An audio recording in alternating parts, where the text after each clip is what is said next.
The Wednesday week is sponsored by the Riverside Cafe, the perfect place for a pre-match pint.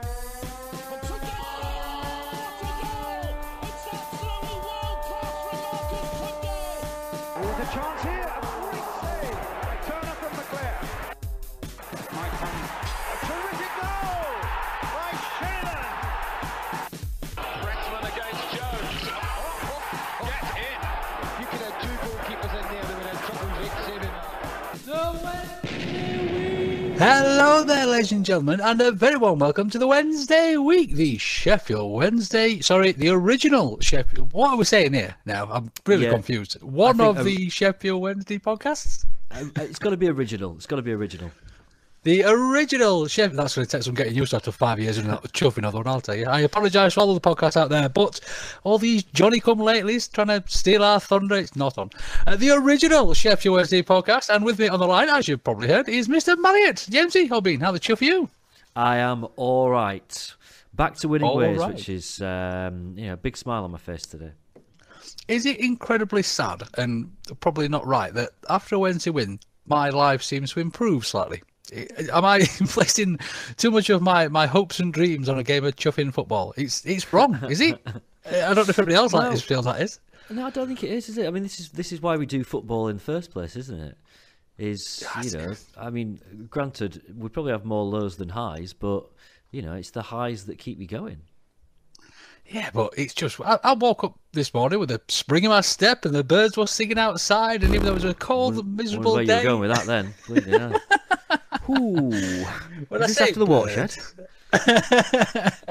It's just lovely, it's nice, and I've not felt like this for a while, and it's smashing. But yes, before we move on to the wonderfulness that was yesterday evening, we do have to speak about the Barnsley game as well, because I don't know what went wrong with this one, Jay, do you? I don't mean to be disrespectful at all to the filthy dingles from the other bit of South Yorkshire, but I was expecting to trounce them with this, and it just didn't happen, did it, Jay? No, it didn't. It was really frustrating, and it wasn't a particularly nice kind of afternoon, really, because just nothing really went right. So it was. I thought I lost my 100% record on Saturday because I did a video for Channel 5 and they didn't use it. And I watched it back on Sunday morning and thought, what did I wrong? And actually, it was because it was rubbish. And they were quite right not to use it, because the problem was, in the immediate aftermath of the game, trying to come up with something productive to say was really difficult. And I kind of blamed it on him moving Adam Reach to left back, and that everything went wrong after that. But I mean, we had no choice. He had to move Reach to left back because we haven't got anyone else that could play left back. So it was a silly thing to blame it on. It's only kind of after you've had a good sleep and in the cold light of day you look at it and you say, well, did we really do that much wrong in that game, or was it just one of those games where, particularly first half, I mean, their keeper pulled off a few worldlies, didn't he? We should have been out of sight, to be fair, by half time. We should have got at least 2 or 3, if not more, to be honest. I mean, we battered them in the first half, but it was one of those games where things just didn't, they didn't land in the back of the net. It doesn't excuse the fact that the second half, we really allowed Barnsley to come back into it, and we did seem quite flat for long parts of the second half, and it reminded me of how I felt when I was watching the Bolton game, where I just thought we just don't seem to have any ideas. We just don't seem to be able to come up with something that Barnsley just can't deal with. They were kind of dealing with everything. So yeah, a frustrating afternoon. I'm not doing the Carlos in or out thing here, but after the game, Carlos said, we fight, we run, we play with big commitment, with big hearts, we create chances. I don't think I saw big commitment and big heart in the Barnsley game. Am I wrong, Jay? I mean, the players obviously were trying, but maybe I don't think big commitment and big heart is what I'd describe as what was happening on the pitch that day. I don't know. I mean, I've got an issue with Carlos's post-match interviews at the moment. I have for a while, because he seems to talk in a lot of cliches and not actually say anything that says anything, if that makes sense. He's become one of those managers who can talk for 10 minutes without actually saying anything, which is a hell of a skill in its own, to be fair, but not one that we kind of need at the moment. And yeah, I don't know. I thought, as I say, first half we played some nice stuff at times, and we looked pretty good. And then we just kind of ran out of steam, and it was, dare I say, kind of same old story, really. Just kind of same thing that we've been used to recently, where we didn't have that kind of that heart, that passion, that desire to break them down. And arguably in the end, we were actually probably fortunate to come away with a point, really, because I'm sure we'll talk about it in a bit, but they seem to have a perfectly good goal ruled out. So yeah, I don't know. I'm a bit bored of Carlos's cliches, and once upon a time his kind of like meats on the fire and stuff like that was kind of cute and stuff, and now it's just like just come out and just say we weren't good enough and we should have won. Just say it. I said more in 5 seconds there than Carlos did in 5 minutes. See, if you do some meats on the fire and some playing with heart and passion and things, your 5 videos will get popped on the telly there, Jay. Maybe you have to be a bit more Carlos to get the press interested. The actual starting team itself, did you agree with that for this particular game? Because obviously we spoke about it numerous times before, and Carlos seems to speak about it a lot. The picks of players for that particular game, there wasn't a massive amount of change. Obviously there was the enforced Lubens changed after that debacle. And that was about it, really, wasn't it? And obviously we'll come on to it in a minute or two, but the Millwall game, I think it was a better lineup. I don't know what you mentioned that we had nobody else to play left back. We've had Fox sat on the bench for a while now, not doing a great deal. In fact, I don't think he was sat on the bench, was he, for Barnsley? No. But I mean, after seeing the Millwall game, because I thought, we'll come into it properly in a moment or two, but seeing Reach and Fox on the left in the Millwall game, I thought was fantastic. Is that something you think we might have been lacking slightly? Oh, do you disagree? Am I just talking crap again? No, completely agreed. I think that consistency down that wing has kind of crept up on us as being a bit of an issue, because we've moved Reach around all over the shop, really, haven't we? I say all over the shop, but kind of up the wing, down the wing. Even against Derby, he started on the wing and ended up moving back to left back, and then against Barnsley, started on the wing, ended up moving back to left back. And actually, on my list of things to mention tonight is the potential of the Fox Reach partnership, which sounds a little bit like a housing association that's going to build like 1,000. The Fox Reach partnership is pleased to announce the building of 100 new homes in Waverley. So I think there's huge potential, and yeah, as you say, we'll talk more about the Millwall game in a bit. But I do think that we lack that. I do think that we lack that consistency down that side, and I think there is a really important issue here, which is that we kind of I tweeted on Saturday morning joking about who's going to win Carlos left back bingo this week, because Fox obviously played pretty well against Derby, even though he played most of the game at centre half, but he did all right. Therefore, obviously, he gets dropped out of the 18 altogether for the next game, and it's kind of like, where's the logic in that? It seems weird to do that, to just bring Poodle, who's not even been getting on the bench, straight back into the team. And I think the best kind of wing partnerships are the ones that are given time to build up an understanding. And we can all think about King and Worthington in the 90s being probably the best example, but there's other ones as well of combinations down the wing that when they really understand each other, then it works better, because they'll cover for each other. If the fullback bombs on, then the winger will be happy to drop back and do the fullback role when he needs to. But they've got to really understand how each other works for that to be able to happen. And I think it's very much a Carlos thing, this, isn't it? That he seems to like to rotate his fullbacks, and I've never entirely been comfortable with it. But I think maybe now we're seeing a real sign of just what we can get by allowing a partnership to form.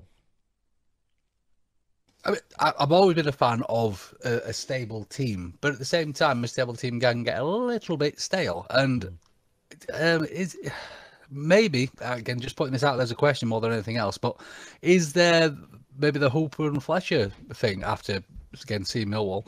Has that become a little bit stale? Is changing out because we've got a few options there, haven't we? One or two. Zhao's had his 10 minutes or so here and there, but he's looked quite handy when he's come on. He's always had sort of 2 or 3 chances when he's come on, hasn't he? Yeah, he's. I think, to be fair to Carlos, what he said about Zhao was pretty accurate in terms of the fact that he said, he's really starting to bang on the door, and he's quite close to kind of staking a real claim for starting. And I think that's right. I think what we've got to do with Zhao is just remember that we've kind of been here before. We've had a false dawn with him once, and we've got to treat him with kid gloves a little bit. Give him the opportunity when it's right to do so. And at the moment, there is an argument at the moment to kind of say, well, we're in a certain position, and there was no harm against Millwall in just making a load of changes, because the team that we've been playing, that Carlos has pretty much stuck by, there's been the odd change at the back which has been enforced, but otherwise we've had a fairly static lineup. It's not really been doing the goods, has it? So there probably was an argument to maybe just chuck Zhao in, but I think he's probably played it about right by keeping Zhao back as that kind of that person off the bench that can come on and do something. Because when he came on against Barnsley, he looks all right, and I think every time he's come on recently, he's looked pretty handy. Can you do it on a cold winter night in Sheffield? That's the thing.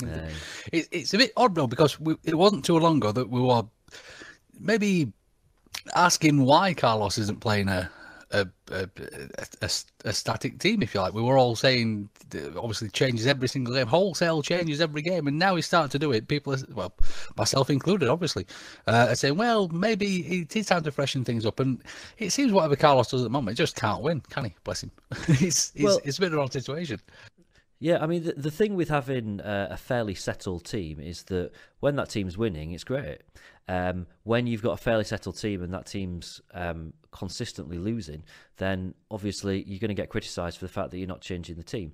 And Carlos, maybe there's an argument there to say that he's right to stand by his guns. He believes in that team, and he stood by them, and ultimately they just kind of let him down. They just didn't do enough to win the games that he stood by them. So it came to kind of a head, didn't it, on Tuesday night, where he kind of had to change some things, because I don't know whether or not the fan base would have kept patience with kind of same old for another game. So it is as simple as really, if you're gonna have a settled 11, an ideal 11, that's brilliant as long as they go out and win. And if they don't, then you've got to tear it up and start again. And I think going back to the Barnsley game, just to sort of round that up, if you like, we did have some lovely chances. I mean, obviously, Bannon had a one cleared off line as well, didn't he? We hit the post as well, and say a few good saves from the keeper. So again, the chances were there, but can we sort of give the Barnsley, a little bit of credit for defending well, whereas maybe we've been a bit too harsh on our chaps for not actually just mollering them, basically. I suppose it's a bit of both, isn't it? I mean, there's a couple of chances that you look at it and you just think, how did that not go in? The Tom Lees one, where you just think, I don't think the keeper knew anything about that. It just sort of hit him. And in the end, actually, the goal that we scored was a complete fluke, and it was. Without that, it was destined to be one of those afternoons where we throw everything at them and can't score. For me, the worry was the fact that it just kind of dried up a bit in the second half, and we just didn't look as potent in the second half as we had done in the first. But you're probably right in terms of the fact that we've got to give Barnsley a little bit of credit for the fact that they changed things at half time, and they kind of shored up their midfield, and it worked for them, and they certainly gave us more of a game in the second half. We'll give a little bit of credit, only a little bit though. A little bit. And it's lucky that they came when they did, because all those 6-finger gloves that the shop ordered wrong have now sold out to the Barnsley fans, which is marvellous.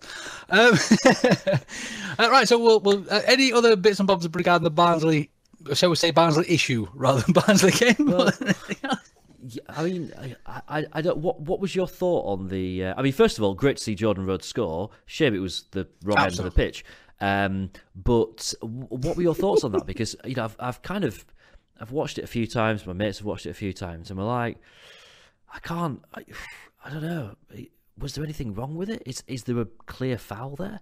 Was that kind of like the referee just doing what referees sometimes do and just giving the benefit of the doubt to the defending team? I'm chalking this down to we've had so much crap off our referees over this season that when the people say that it all comes back around, that was our one that came back around, because we've had some absolutely stinking decisions this season. So I think we're owed that one. I don't think there was much wrong with it, if I'm perfectly frank. But I'm not going to complain too much. I've tried very, very hard not to bemoan referees as much as we normally do this season, because in my personal opinion, we should be much, much higher than we are. And I know a lot of Wednesday fans think the same. And we can't blame the referees for all of the matches. But when these things do start to even out, maybe that was one sort of side of the scale where things are starting to maybe just that little bit of luck that we needed. And yeah, it probably should have been. but I'm not going to moan about it because we've had so much crap. I'm happy that something went our way for a change. Yeah, I agree with that. And really thankful. I mean, can you imagine if we had have lost that game? Like I think, yeah. The the kind of the combined shit that our fan base would have lost it would have been insufferable. I mean, it was bad enough as it was. I kind of had to give myself a 24-hour ban off Twitter because I just couldn't cope with it. Can you imagine if we'd have lost? God, that'd have been awful. The thing I was most gutted about is because we talked about this with Evan last week, who came on from the Owls Americast, and the chap that they talked to in California, who watches the games at crazy o'clock in the morning there, and then goes and jumps in the sea because he lives next to the sea. He's got a beach at the bottom of his road, and they'd kind of compared that our equivalent of doing that is that all the Wednesday fans jump in the River Don. So I was hoping that we'd win just to see if anyone actually did it and how quickly they would die if they jumped in the River Don. It's not the cleanest of waterways. You don't watch football that much. You'd much rather watch people die in the Don. Yeah. I mean, you've got a good view of it from like the top deck of the Riverside Cafe. It'd have been perfect viewing platform. It'd been brilliant to watch it all. It's a good point actually to bring up. I mean, obviously I wasn't here last week, and you go and replace me with an American, James, an American of all things. I mean, for goodness sake, we're supposed to be in vicious competition with these people now. When you go waving them around on the podcast, it's not on. By the time we're finished, they'll be chucking my tea in the Don and things like that. You know what these Americans are like. I'm not going to lie. I'm going to be upfront and honest about this. Obviously, we're getting towards January. I am angling for a January transfer to America. Now, obviously I'm hoping they're going to cover the costs of this because, relocation and everything will be quite expensive. But, I've got my agent working behind the scenes. We'll see what happens. I can hear him beaming away, hoping. Right, so obviously Barnsley to bed, done, it's dusted. To be honest, I think we were a little bit lucky to get a point from that one, which is depressing to say. But then came the Millwall game, and after Barnsley, I'm happy to admit I was a little bit worried about Millwall coming, because it's another one of those teams that are struggling a little bit, or have been. They're not scored in 5 games or something ridiculous like that. And obviously they're bound to come to Hillsborough and trounce us, aren't they? I'm quite glad that I wasn't on the podcast last week, because it's when we say things like that that things tend to go wrong. Obviously, listening into last week, you did mention that these are must-win games, and as soon as you said that, I thought, oh, that's that then. So let's get to the bookies and bet against us, because we've said it on the podcast. And I really was worried about this. And when the team came out, again, I did have my reservations, because we've not seen Mr. Fox for a while. And from what I can remember of him playing, I was quite happy with him, and I thought he was wonderful, and I was happy to see him on the team sheet. And I was absolutely ecstatic that Mr. Rode was starting as well. I thought it was brilliant, lovely to see. I don't know if you thought the same. Were you ready for a freshen up when the team was announced there, Jay, or were you a bit, oh crikey, here we go again? No, it was time, and I think it was interesting actually how on Twitter through the day, and actually, you know, it's kind of starting on Monday and right through the day, there was this kind of groundswell of people saying, just got a feeling that Rhodes will start tonight, just got a feeling that Rhodes will score tonight. And it was weird. It was kind of like, it wasn't a surprise at all to see Rhodes on the team sheet. It was almost as if everyone kind of just sort of knew, like secretly, like, he's going to have to. Surely he's got to change things. You know, Fletcher hasn't been playing badly at all, but he still can't play 90 minutes, and he's not really been bagging much in terms of goals. So it was time to change it. I think there were probably some people that maybe wanted to see a couple more changes, but it was what's the word I'm looking for? Reassuring maybe to see Louvens back in the team after his suspension, because that kind of gives us that bit of experience, that bit of leadership that we've been saying for ages that we've been lacking. And to be fair, Glenn Louvens is on my things to talk about off the back of the Millwall game when we get to that. But yeah, I thought that the changes were probably about right. And when I saw the team, I thought, yeah, this could be interesting. A couple of things that were really, really nice whilst enjoying the game as well was Wallace, I thought, had a fantastic game. Bannon was just Bannon-esque, wasn't he? Especially the first half, he was marvellous. Really, really, just when it's like that, he's unplayable. Love it, absolutely love it. Butterfield, interesting that he just appeared. Obviously, we've seen him a few times, but I thought he had a decent game as well. And one little thing that I was a little bit worried about was Mr. Palmer, because I don't know why I'm always a little bit worried when I see Mr. Palmer, but I thought he played quite well. Talk to me about Mr. Palmer, Jay. Did you enjoy his performance? Yeah, he played pretty well. I don't think there was anyone that had a particularly bad game, with one possible exception. I thought that I thought Reach really stood out as well. I mean, Bannon, man of the match by a country mile. Bannon was everywhere. He was superb. And whether it's something to do with playing with Butterfield that allowed him to kind of play differently, I don't know, because he was literally everywhere. You'd see him chasing down the keeper, and then next thing he was back making a tackle in our own area. You know, he was all over the pitch, and it was brilliant to see that. You know, Bannon was well up for it. Reach, I thought, played well. You know, we kind of touched on it earlier, didn't we? This kind of Fox-Reach partnership really worked, and I really hope that becomes something. But yeah, Palmer was bombing forward. He kind of usual sort of thing, which when he got into the final third, and a couple of times he got into the penalty area, and I thought, you know, you could almost see the blood coming out of his nose, because he they really ought to work on that in training, because he just panics. He just doesn't seem to know what to do when he gets close to the goal. But yeah, I thought he put in a pretty solid performance. I mean, there are serious Liam Palmer haters out there. And I heard a few people at the game. It didn't matter what he did; they just want to slate him. And I think it's unfair, because I think, you know, he put in a shift last night. He put in a performance, and you know, he was a cog in the Wednesday machine that ultimately got 3 points. And let's, you know, not flower this up in any way whatsoever. Tuesday night was about 3 points. It didn't matter if it went in off the keeper's arse or what. It was about 3 points to stop the rot and stop this season, not the season dying off, but actually the season turning into a disaster and us starting to look over our shoulders. We had to get those 3 points, and we did. And Palmer played, you know, a pretty significant role in that. He's one of those, we've probably said it a million times, but I want to love Liam Palmer because he's one of our own. It does drive me crazy that through commentary, when people are speaking about him, nobody calls him Palmer or Liam. We always call him Liam Palmer, which is weird. I don't know why. It's just one of these footballers that gets that name. And whenever anybody says Liam Palmer, the first thing that pops into my head is Informer. I don't know why. It just drives me insane. Yeah, really nice to see. Obviously, one of our own, all that kind of thing. On your list, Jay, you mentioned you got Louvens. Now, am I going to think this is a good part of your list, or a bad part of your list, or an indifferent part of your list? Right. I've got to be really honest about this. I am concerned. All right, I'm just worried that Louvens is just a bit gone. And if you think about the fact, I mean, we scored early on Tuesday night, and then we conceded after whatever it was it 12 minutes?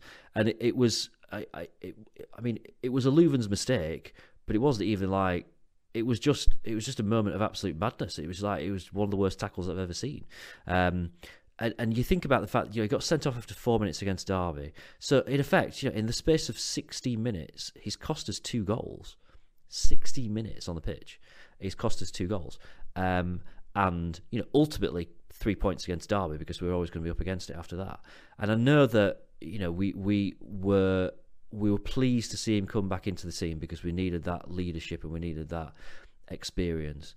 The problem is, if from a defensive point of view, he just can't hack it anymore, then we've got to think again about that and how we cover off that leadership bit. Because, and I can't, he did some good stuff in the rest of the Millwall game. I can't hide the fact that every time the ball went near him, I was worried. And I expect him to make a mistake. And I love the guy to bits. And you know what? He's been an absolute rock for this club. And in no way do I want it to seem like I'm just slagging off Glenn Louvens. But I am concerned. I'm worried that he's just at that point whereby, his pace is obviously an issue now. Whether or not he can keep up with some of particularly the younger attackers that he comes up against. And let's be fair, Millwall were pretty naff. They're certainly nothing to write home about. And I think that there were times where I just thought, I'm not sure if Louvens is not quite up to it against the Millwalls of the division. I don't know. Should he be in that first team? Is there an argument to say that obviously these days we seem to be playing a pretty high defensive line? Now, Louvens, to me, comes into his own when he's thinking, because he's a thinking man's footballer these days, isn't he? His experience, not just with the ball, but especially when he's not got the ball, his positioning, everything is, to me, is absolutely first class. I love him to bits. But when we're playing a high line and he's running backwards these days towards the goal, he does struggle slightly, and it's to be expected. He's a gentleman of a certain age these days, isn't he? Bless him. Yeah. And if his legs carried him a little bit quicker, it wouldn't be an issue, I don't think, in the slightest, because he's got such a wealth of experience. I mean, we've seen it time and time again. We've tweeted out videos from the TW cast, sort of little snippets that don't get shown in the highlights, and Louvens always seems to be on those little snippets because he's fantastic at what he does. When he's stationary, he's brilliant. But when he's not quite as stationary, he does seem to struggle a little bit, doesn't he? And it's heartbreaking to see. It really is. It's like your favourite ratting terrier that all of a sudden is ratted for you for years and years and years, and he's a champion ratter, and all of a sudden he's getting a little bit more in his snout than he should do, and he's coming on with scratches, and it didn't used to come on with scratches, and we love him to bits, but we really don't want to go to the barn and shoot him because we do love him so much. So yeah. I don't think we're quite ready for shooting Louvens, shall we? But I do understand your concerns. Maybe. Again, it's difficult to say.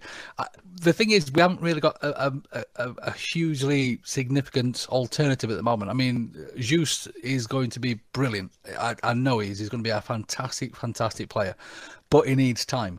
And we haven't really got it at the minute, have we? We've seen what happens when we've got Just in at the minute, and he's a fantastic... He's kind of like the opposite to Louvens, isn't he? He's brilliant with the ball at his feet, but... he's like a puppy, and he's just sort of jumping into people, and he's not got absolutely fantastic when he does. But at the minute, I can't see an alternative. That's the thing. I don't know what another option is. Do you have one, Jay? Well, I mean, we have a finite number of centre halves at the football club, don't we? I think you're right about JVA. I think that he has a huge amount of potential. I wonder whether or not, we all kind of bigged him up as the Messiah, didn't we, after his first couple of games? And then afterwards, I kind of thought, is he the new Messiah, or is he actually... the new Vincent Sasser. because he's very confident with the ball, but does seem to be a little lacking defensively sometimes. Now he's young, and I'm sure he'll learn. And actually, I have a lot of faith in the lad. But I think this league is probably different to any other league in Europe, really, in terms of what kind of a skill set you need to have. But then, we've got it's almost like the elephant in the room, isn't it? That we've got this guy, Venezia, who we brought in. He was club captain at his old club. I can't remember where we bought him from. Somewhere in Portugal, wasn't it?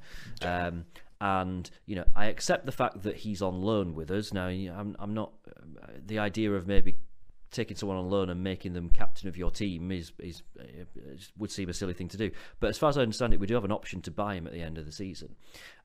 So he was the club captain of his previous club. This is a guy who is clearly naturally has leadership abilities and experience of being a leader. He may be a rubbish defender, I don't know, but a few people have kind of just started questioning, haven't they? Just saying it's a bit strange that we brought this guy in and we've not seen him play even a minute of football yet, and more often than not now he's not even making it onto the bench.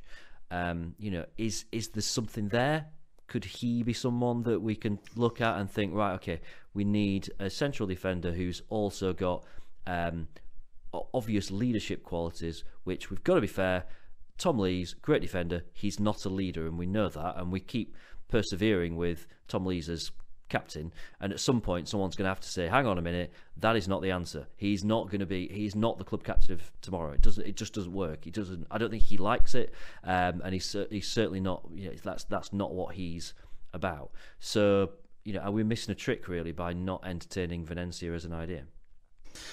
Maybe he will be the Sasso of next season, if you like. Obviously, kind of like, obviously, with him being on loan, Carlos is keeping an eye on him in training, doing what he's doing.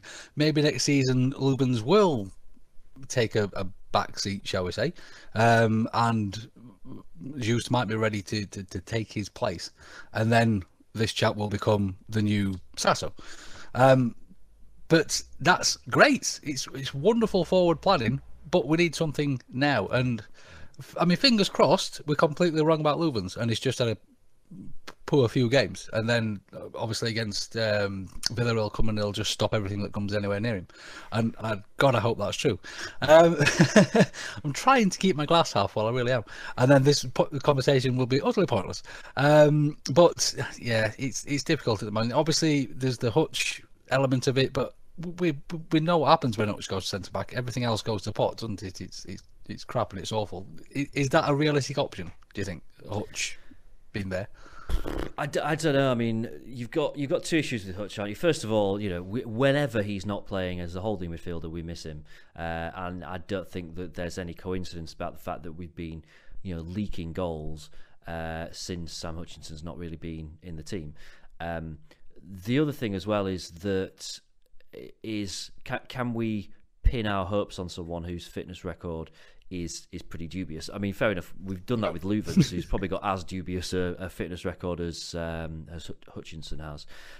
But if we're talking about what we're talking about really is that we need a central defensive partnership that we can build the team around, who know each other, who've got a great understanding, who are in the team week in, week out. They are positions that you don't mess about with. You don't rotate your centre backs. They need to be able to. They need to know each other better than they know themselves, basically. And can you build that around Hutch? We've said before, haven't we, about the fact that you can't. Hutch is basically part of the backbone of the team, but you've got to assume that he's actually never going to play, and then when he does, it's a bonus. No, absolutely. It's odd because the chap that did the interview with Juice, I apologise. What was his name, Jay? I've completely gone out of my head. Mike, that's the fella. Obviously, I assume that you watched the interview, Jay. Yeah, it was a cracking bit of interviewage as well. I suggest anybody that's listening to this now, stop this, go and listen to that, come back. And it was actually asked a question, would you consider a sort of a defensive midfield role, because apparently when he was a younger chap, I don't know how much younger he could have been, he's not exactly an old head at the moment, is he? That's where he used to play. And he essentially poo-pooed the idea, saying it's a completely different element to the game, and he likes playing centre-back. So if that's what the chap wants to do, then fair play. Just please do it quickly. And it does seem that Lubens has sort of taken him under his wing, according to that interview as well. He's showing around the city. He says he enjoys it because there's a lot of young people here, the randy little sod. So he seems to be enjoying his time, and obviously he's got Lubens to look after him. And let's just hope Lubens imparts some of his worldly footballing knowledge onto him rather than his worldly Sheffield City knowledge on him as well. I often see Glenn Lubens eating in restaurants very close to where I live. He clearly has impeccable taste when it comes to Sheffield. Martha's Chippy, he eats grand. Get the chips from here. Yes, obviously we sort of brushed over it earlier slightly. Fox, I would like to see him there against Villa as well. I really, really would. I want to see Fox. I want to see Reach. I can't understand why that would change at the moment, especially after, I know, again, I don't mean to be disrespectful to those filthy, non-moist, chippy-eating mother chuffers down south. It was only Millwall, but I really would like to see that again. Can you say any reason why that would change? Honestly, the only reason that I can give you is it's the Carlos way. That's kind of what he does. And I've never really understood why you get players that play quite well and then they just find themselves out of the team. And I think sometimes he doesn't necessarily make judgments on team selection based on who played well in the last game. It's about who he thinks is most rested or something. I don't really follow it. As we said, Fox played well against Derby, then got dropped against Barnsley, and then came back into the team against Millwall, which just seemed very odd. So yeah, I really hope that he sticks with it. I hope he sticks with that back four, to be fair. As much as I am concerned about Luvens keeping chopping and changing things, I'm not sure that that's really the answer. I'm not sure we've actually got a better option at the moment to play at centre half. So I see no reason to change that. And I really hope now that Reach gets a good run playing in that more attacking winger role and doesn't get kind of moved about here, there, and everywhere, and that he's allowed to. We've kind of seen, haven't we, in the last 2 or 3 games now, the real potential that Reach has got, and he's just got to be allowed now to really develop that and to develop an understanding with someone on that wing. And he seems to be coming into his own a little bit. He's actually probably across the season been our most consistent player, possibly just behind Bannon. And yeah, I think it's high tide that he gets a good run now. Absolutely. I mean, we should try to offer some sort of actual analysis about the Millwall game as well. Which, I mean, the football played was brilliant. We should have put this game to bed a long time before we did. I can't stress enough how much I think this was such an important game for Jordan Rose getting that goal. Yeah. The celebration was great. The photos after of the celebration, to me, that just looked like a chap that had a massive weight lifted off his shoulders, didn't it? Because we've seen him miss some absolute nonsense, haven't we, over the last couple of weeks, and it's been difficult. But I was just so happy for him. I mean, it was a typical Jordan Rose goal, wasn't it? He's sort of ferreting around the box. He comes in and there he is. Nobody around him. Christ knows how he does it. I don't know. But now he's done it. I just hope that's it. The floodgates have opened. I hope he gets a run. I really want to see him, and I really wanted to turn down those chuffing boards a little bit more, because the photos, he was all red on the photos as well, wasn't he? But do you think we're going to see a bit more Rhodes? I really, really want to.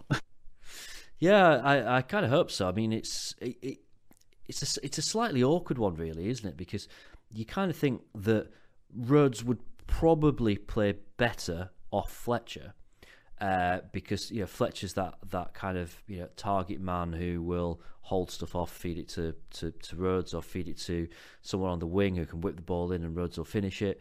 But then you wouldn't want to not play Hooper. But last night there were times where I just thought, is a Hooper-Rhodes partnership, is it going to work?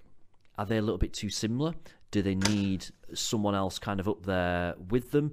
It did all right on Tuesday night.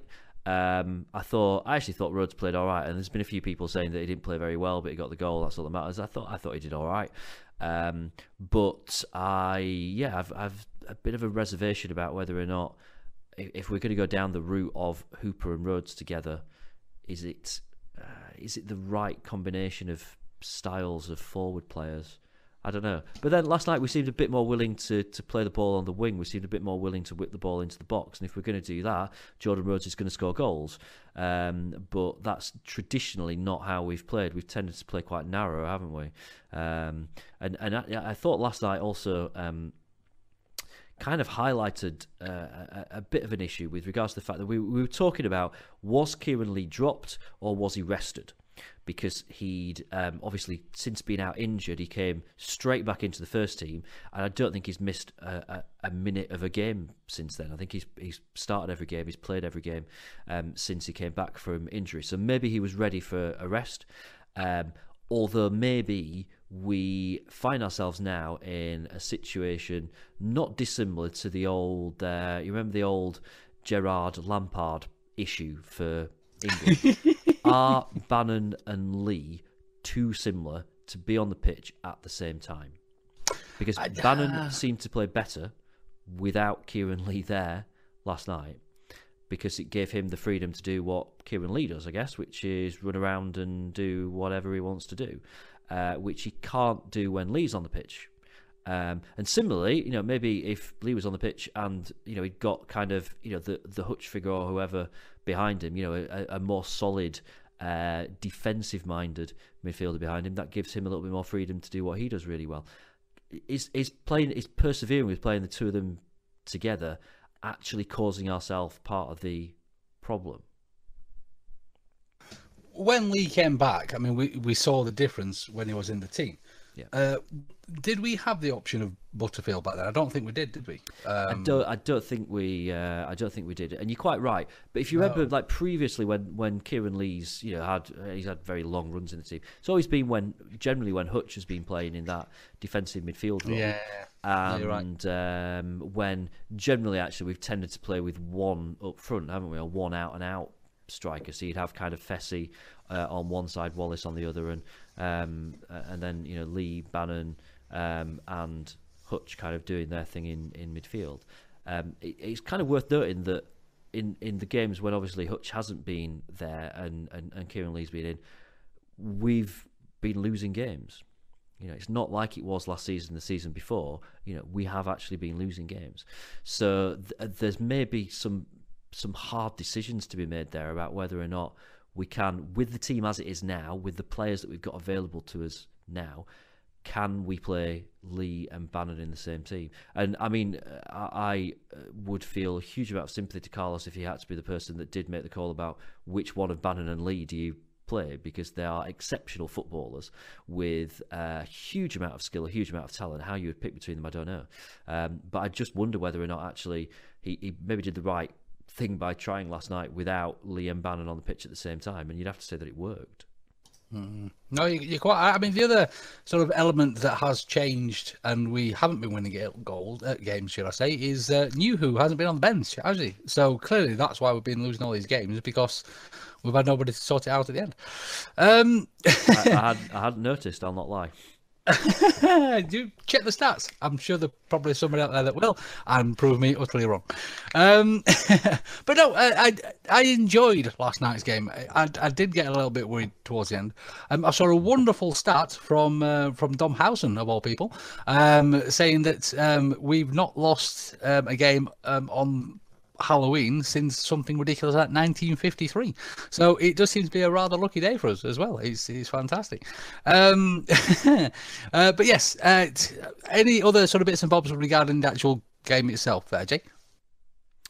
Well, I mean, the most significant thing of the night was the return of Belgian Blue at the Riverside Cafe, which made enjoyment of the match increased probably tenfold with the availability of Belgian Blue before the game. So that was the most important thing. We've wasted 20 minutes talking about the game, That didn't really matter. It was about the beer. Welcome to the Belgian Blue podcast. Yes. I bet there's not another one of those chuffers. If anybody else follows that one, they will be in trouble. The other sort of element of last night's game was kicking off towards the Kop as well, which is obviously something that doesn't happen very often. And we saw at the start that happened. Do you think it's beneficial? I know it sounds silly, to get this good start that we've all been craving. I hate it. Well, it was same against Barnsley, wasn't it? That was 2 games in a row where we've played the opposite way round. I hate it. This is something that I've done since the 90s. That whenever the other team wins the toss and switches ends, I boo. I can't not do. I hate it. I really hate it. And I don't know why. I mean, it's daft really, because you kind of think the second half's more important, isn't it? The second half's when you want to see the winning goal, and I sit like quite far along the north end towards Leppings Lane. Therefore, kicking towards that end in the second half is better for me, because I see more clearly what's going on, and hopefully see the really important goals down at that end. But I can't stand it. I really don't like it. And this is now an appeal to the captains of all clubs in the Championship. If you come to Hillsborough and win the toss, don't do that. Don't do it. Just don't do it. Is there a thing vice versa though? Because obviously, second half, if the other team are kicking towards Presto, Leppings Lane, whatever you want to call it these days, that they could also. I know Warnock enjoys sort of kicking towards the end second half because he's kicking towards his fans, isn't he? Yeah. It's one of those silly little things that can have a big difference on a football match, I think. Yeah, probably. Or am not. I just talking nonsense? Probably not. It was probably more significant in the days when there was an actual slope on the pitch, which obviously went, didn't it? When we had the new pitch laid, they levelled it out. So there's no kind of kicking uphill in the second half to worry about now, which is probably where the whole thing stemmed from. Really, it probably doesn't make that much difference. Other than psychologically, it's like when they got rid of the blue and white nets, and I knew we weren't going to win games.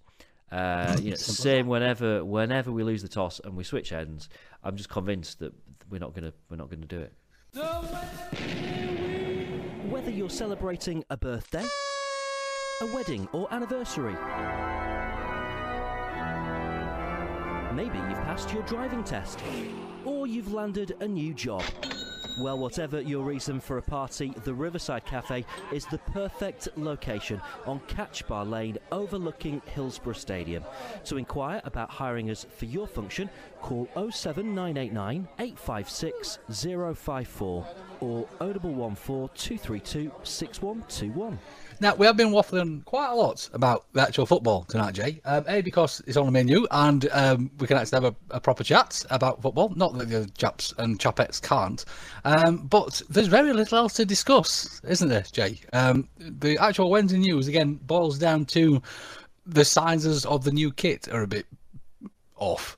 And that's about it, isn't it? There's no real other Wednesday news for this week. And I don't want to really sort of dig into another discussion about kits because it's boring the living chuff out of me, if I'm perfectly honest.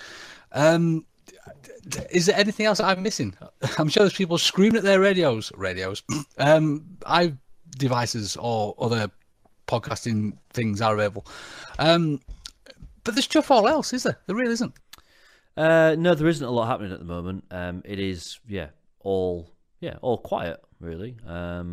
So the thing is, if we were a different podcast, if we were also would do a movie review, if we were obviously Americans, we'd talk to American fan about how they became a Wednesday fan. But we can't really do that either. If we were the Star, we'd just stop doing podcasts because they've just got bored of it, apparently. We've got chuff all else to talk about. We could have a little chat about how disgusted we are in these sizes. We could have a little chat about how excited you are to see the third kick, because apparently we're playing that in that against Villa, are we, Jay? Oh, we are, apparently, yeah. Well, the official, the way they phrased it was hopefully, which made it sound like they've not actually arrived yet. They're not quite sure when they're going to come, but fingers crossed. It might be a socks and pants job, if not. Are you excited to see the new kit? Because I must admit, again, I'm a grown man. I probably shouldn't get excited about these sorts of things, but I really am. I mean, this chap that won this competition to produce this kit, he must be chomping at the bit to see it played in, because there was a time I just didn't think we were going to see it at all. I'd second that. I'd kind of given up on it, to be honest. I thought that they'd conveniently brushed it under the carpet and just thought, well, let's just concentrate on getting one kit sorted and just forget about that one. So am I looking forward to seeing it? Yeah, I guess so. I mean, I'm not hugely into kits. You know, it doesn't really, to kind of put into context how unseriously I take kits. The last football shirt that I bought, which was relatively recently, was the Germany 1990 away shirt. Which I know there are people that would probably have me murdered for that. So yeah, I'm not big into Wednesday kits and stuff like that. That said, I think it was a really nice design, and it's great that they did it, and it will be interesting to see it out there. So yeah, I'm looking forward to it. You forget the fact that I get to Birmingham 9:30 on Saturday morning, so I won't actually see it. It'll be there, they'll be wearing it in front of me. I will not actually see it. It doesn't matter which way they're kicking against Villa, because it's not going to matter in the slightest, is it, Jay? It'll just be a lovely blur happening in front of you. It's just the only difference being it'll be a white blur rather than a blue blur. You know, that'll be the difference. Right, so on to the actual Villa game itself. Now, obviously we have been playing lower teams, shall we say, which we always do worry about, because we say things like we should be beating these. Villa are playing rather well this season, but we do tend to play better against teams higher up the table, don't we? I don't know what to think about this one, because Villa are a bit of an unknown entity at the moment. They should be doing better than what they are. Obviously, their owner is utterly insane, and he's bought allegedly. They spent a lot of money on that football team, and they should be doing better. Hopefully, we're going to see the Sheffield Wednesday that can match them and really do a job on them. And I tell you what, if they do, to me, that's our season fully turned around. Thank you very much, Millwall. You've helped us sort of get back on our feet. But if we win this one, I'm back on the promotion train. I really am. It's a big if, isn't it? Yeah, they're. I think that they've won again this evening as we record the podcast now. Wednesday evening, they've won at Preston, who I don't think have lost at home this season and have been in extremely good form. So you know, that's a pretty good victory, that, to go there and do that.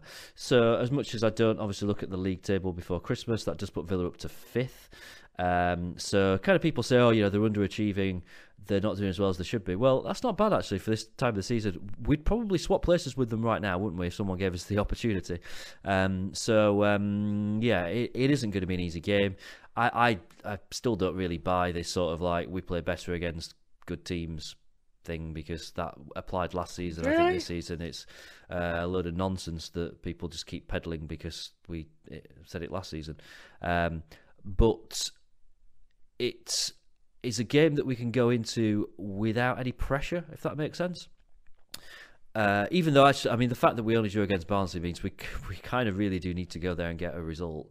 If we are serious about turning this season around, we've really got to go there and get 3 points, haven't we? Which is a tall order. So there is pressure, but there's not. You know, we're not expecting to go there and beat them. So it will be the first game for a little while that we've played without kind of an expectation on our shoulders.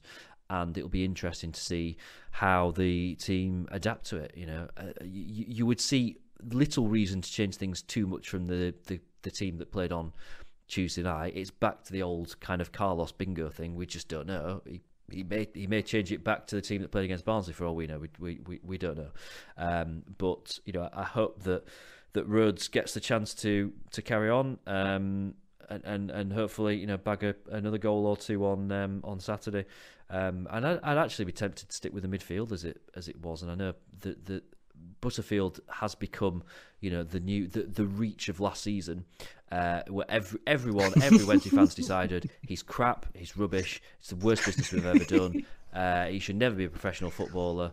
It's almost as if it's his fault that he got swapped for Winnall. Like, I don't think that he had a great part to play in negotiating that swap deal. He just signed a contract. Well, you never know. I hope that we stand by him, because it seemed that Bannon kind of thrived on playing alongside him. So, we know that Bannon will be up for it. It's his old club. And, let's stick with the same team and let's give him a chance to go out and get another 3 points. I was trying to sort of sneak through the podcast without mentioning Mr. Winnall, but it has to be said, he's having a lovely time over there at the moment, isn't he? As he's scored two. Apparently, I've not been. The strange thing happens when Wednesday aren't doing very well is I don't pay as much attention to the rest of football. I go to the game and then I sort of switch myself off from it a little bit. So I've not really been following. However, I think there's been probably more said about Sam Winnall on the SWFC hashtag over the last 48, 72 hours than there has been about actual Sheffield Wednesday players, Sheffield Wednesday players who are playing for Sheffield Wednesday at the moment. So, he's gone for the season. Forget about him. It's completely and utterly irrelevant. And if I'm honest, I couldn't really give a toss what he's getting up to at Derby, other than the fact that, while ever he's scoring goals for them, then that would surely mean that there is more chance that at the end of the season he'll come back to us and that we won't sell him. And, hopefully he'll score those goals for us next season.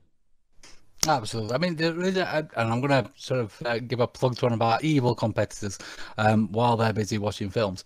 But there's a wonderful, wonderful page on Owls Talk by a chap, and I apologise, I can't remember the chap's name, which is quite simply called Lone Watch. And he keeps an eye on a lot of, obviously not just the Sam Winnalls of the world, but the younger chaps as well out there on loan. So if you do want to see what's happening with a lot of those chaps, pop over to Owls Talk and have a little look at that thread, because it's a cracking little thread. Really, really is good. So I don't want to read it out because I feel like I'm sort of stealing bits and bobs from Owls Talk, and we don't want to be doing that. But yes, it is something I do keep a little eye over there as well. So yeah, fantastic. Jay, do you have any other little bits for this evening? I've got nothing. I've got absolutely nothing. And I've been racking for the last hour. I've been racking my brains, thinking I've got to come up with something. No, I can't think of. Yeah, maybe what you said earlier. Were the advertising boards still a little bit too bright? Oh, no one cares. No, I've got nothing. Do. Jordan Rose looks like he was on a tanning bed on those photos, and so did the rest of the team. And I don't want to see photos of Jordan Rose looking relieved with a big red face. I want to see a nice normal coloured face with a nice blue shirt, and I'm not having it, and I won't have it, and I just want something to moan about, because I've had very little to moan about this week as well. Well, ladies and gents, I'm afraid that's going to bring us to an end of this week's podcast, because quite simply we've got Chuff All to talk about. James, if people do find you over there on the Twitterage, where can we do that, Albin? Yeah, on Twitter I am at James Marriott, and as I say, arriving into Birmingham sometime around 9:30, I believe, on Saturday. So hopefully some amusing, mildly tipsy tweeting will be going on. That's a good phrase. I like that, tipsy tweeting. Mildly tipsy. That's all right. That I'm gonna go with that. Yeah, it's good, that tipsy tweeting. Which ironically, I'll not be able to say it when I've had a few beers. But, yeah, there we go. We better see the sights of Birmingham while they're there, because obviously there's a lot to see. There's a bull with some rings in his nose or something. Is that Birmingham? Am I in the wrong place there? The industrial north, bless him. Of course, if you'd like to find me over there on the Twitter, you can do that at Lord H. That's L0RD_H. You can get all the podcasts at TWWcast. Do visit us on Facebook, and do have a little nosy at our YouTube channel as well. Of course, there's always a website, and if you are struggling with shirt sizes in the Sheffield Wednesday shop, there is a rather lovely t-shirt area over there, which we don't actually plug our merch, do we, Jay? Should we be doing that? Are we not very good businessmen? Do we actually run a business, or do we just piss about with things because we think it's funny? It's not really our thing, is it? It's not really what we do. No, but there is stuff online. There is stuff online. What was I going to say?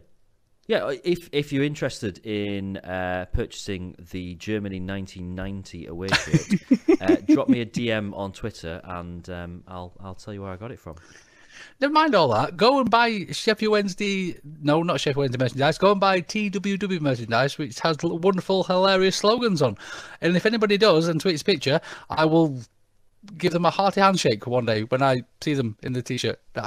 We're really bad at this, aren't we, Jay? We're not very good at commerce at all. I mean, it would be terrible. I would have thought that was enough to put someone off buying a t-shirt. This crazy guy in a top hat chasing you around. That's one thing. Yeah, we just had exactly the same thought at the same time, yes, didn't we? I'll let you know, Jay. We've talked before about the Lego Hillsborough project, which is primarily a guy. I think it's a guy and his family who are building this replica of Hillsborough entirely out of Lego. And it's brilliant. It's a really good project. It's on Twitter I think it's just at Lego Hillsborough. Yeah. But this week they've launched a competition which is all centered around a certain lord. And there's a picture of the Lego crowd inside the North Stand of Lego Hillsborough. And you have to spot the Lego version of Lord Hillsborough within the crowd. It took me ages, but I did manage to find you. I don't think I'm allowed to enter. So it'd be your chance to win kind of your own version of a Lego figurine wearing a Wednesday shirt, and also support what is a very alternative, very different, but really good, unique project. Absolutely. And I think it was very lovely of the chap to actually ask if he could use somebody in the top hat, because apparently, Jay, we now own the rights for people wearing top hats, which is brilliant. But no, I think what the chap's done in Lego is amazing. It clearly is a Lego artiste, and I do hope he is doing it with his family, because if this is some chap at home Legoing, fair play to him, by all means. But and I wish I could. I tell you what, if I had lots of Lego bricks right here, right now, I would start building Hillsborough. But yes, go and have a little nosy, because it really is fantastic. He put a tweet out a couple of weeks ago, and I don't know if it was intentional or not, but the people that he put the tweet out of, the Lego people, looked really like Jay and Vic. It was quite scary, actually. Right then, ladies and gents, that's going to bring us to an end of this week's proceedings. Thank you so much for joining us. Be good, be safe, and we'll see you real soon.